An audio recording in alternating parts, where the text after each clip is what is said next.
Hello everybody, this is NTLkrayZ bringing you Game 2 in Huck versus Artosis. Huck will be our red Protoss, and Artosis will be our blue Zerg. Let's get things started with Artosis today. Alright, Artosis is playing under the tag name BlizzEventK, as these are games in the shoutcasts. And I mentioned before, this is Game 2 in a best of 5 series. And this game is on Metropolis, and just like in Lost Temple, one is closer than the other. And as you can see, that is the direction that Artosis sends his overlord. Alright, let's bring up the production tab so you guys can follow along with me. Alrighty. This game usually is a slower game, as you can tell, as it picks up. These games generally end up being long and epic, so I'm hoping for an epic game. Huck is putting his probe down here, his pylon down here, and scouting in the counterclockwise direction.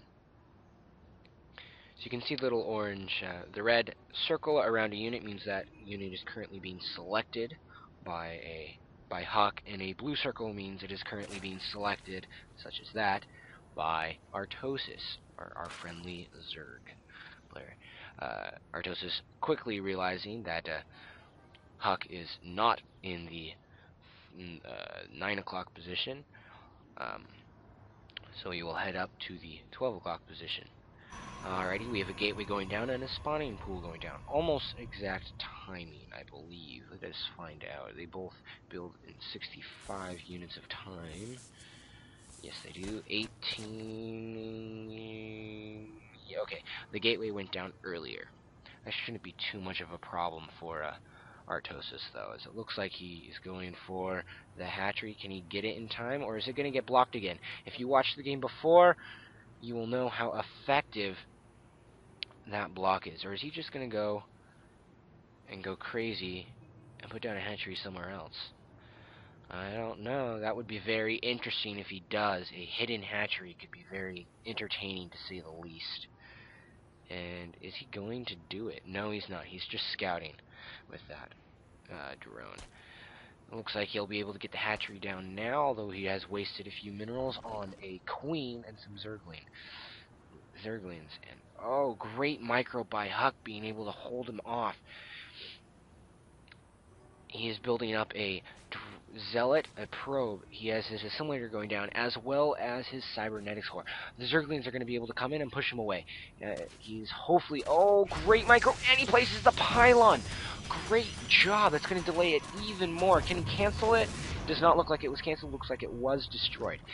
Huck is finally able to get his expansion up, and in the meantime, he has now scouted Huck's base.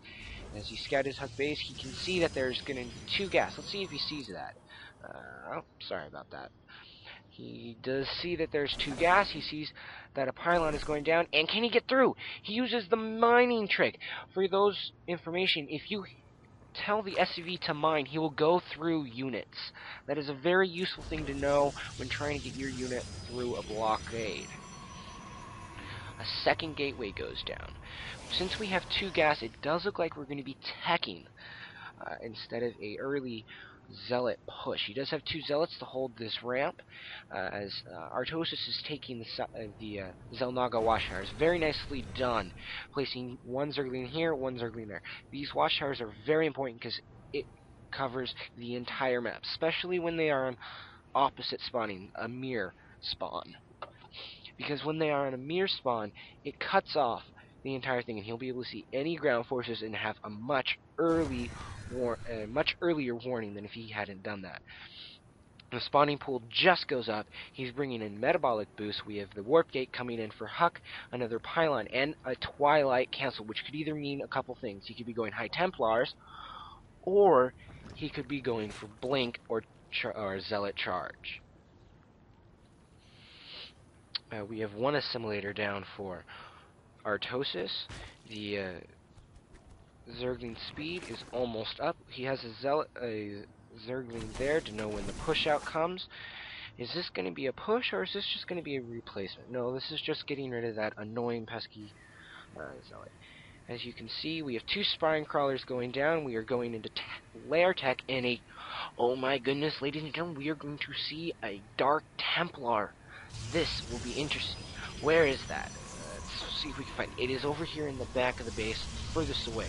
Same with the Twilight Council. We do not see charge being done or research blink. This will be very interesting. Dark Templar can be extremely powerful. And he does not leave his gate open. This is why this is so useful. He is able to see these units come. Because of that, he knows what to be prepared for. And as you can see, he's dropping down another sprinkle. He must not feel safe with just that many zealots and a sentry to boot.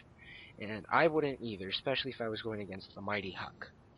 As many of you know, I mentioned this in my last replay, but Huck did just win the MLG Pro Circuit. Alright. I know I'm gonna butcher this, so I am sorry, any Zerg. Penamutezed Carapace is going up for the Zerg units here. And let's see if I can find something that applies to.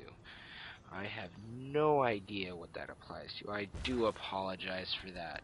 But I do not play Zerg. I play... And here comes the Dark Templars. Let's see how much damage he can do.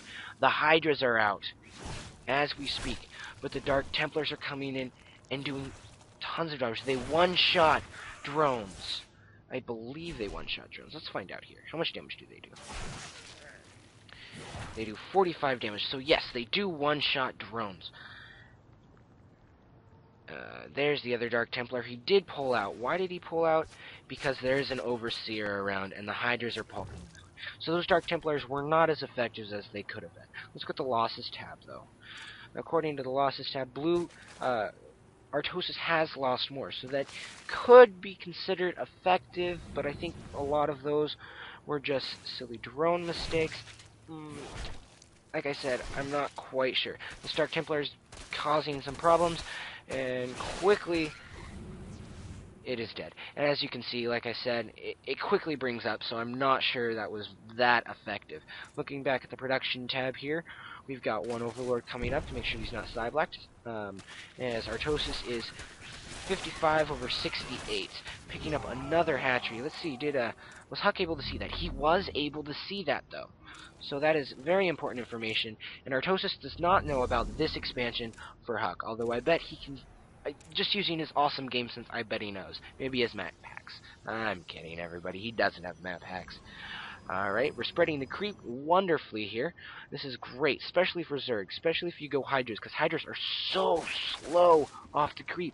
It's not even funny how slow they are. It's painful. The Overlords are pooping creep everywhere.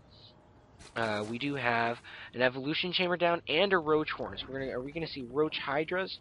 There's our roach horn there, and there is our evolution chamber. Now does Huck see? No, he does not. He does not see either of those. And now, as you can see, Artosis does see the expansion for Huck. This is going to be very important as we see these Zerglings. Let's see, are these Zerglings going to be able to get a run by at all? Are they going to be able to do any damage? We do see a Spire going up for Artosis at the moment. Colossus are coming on the field. The mighty Colossus are coming onto the field. We do have a robotics bay and a robotic facility. Going to the units tab here, we see that we have 14 Zealots versus 33 Zerglings, 5 Hydras, and 2 Queens, although I wouldn't really count them. 42 Probes over 43 Drones. And that was a great...